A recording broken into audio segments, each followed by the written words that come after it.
दोस्त एक नई ऐप लेकर आया हूँ। ये ऐप का नाम है मल्टी अकाउंट। आप दो फेसबुक चला सकते हैं, दो हॉट ऐप्स, दो कोई भी प्रोग्राम चला सकते हैं एक ही एंड्रॉयड में।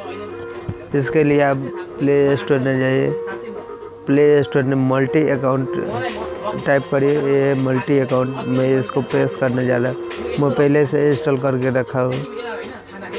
चलिए देखते हैं कैसे दो अकाउंट होता है एक ही बार। चलो इस पहले ओके करते हैं। देखो अभी जितना है ना इसमें प्लस करते जाओ। इसके लिए मैंने पहले से व्हाट्सएप रखा हो, फेसबुक भी रखा हो, मैसेंजर भी रखा हो। इसमें आप ऐड भी कर सकते कोई भी प्रोग्राम, जैसे है ना लाइट, फेसबुक, ये मेरा सारा ये ऐप है,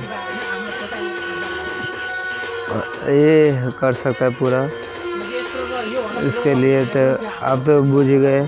इसके लिए ये ऐसा कर दिया तो ऐड हो गया, लाइट हो गया हमारा। जैसे फेसबुक जितना चाहिए उतना हो गया। मैसेंजर भी दो ठो आईडी चला सकते हैं आप इसमें, इसलिए फेसबुक हम नहीं करते। देखो फेसबुक है, अब जितना ऐप है चलाइए, मुश्किल नहीं है, जितना लीजिए। ये मेरा सारा इंस्टॉल हुआ प्रोग्राम है, 122 से इंस्टॉल किया हूँ मैंने पूरा ऐप। माशाल्लाह ये कितना है फास्ट मेरा मोबाइल। ये ऐप है, आपको बताएगा अगले वीडियो में। मेरा वीडियो देखते रहिए, लाइक करते रहिए, सब्सक्राइब करना ना भूलें। धन्यवाद।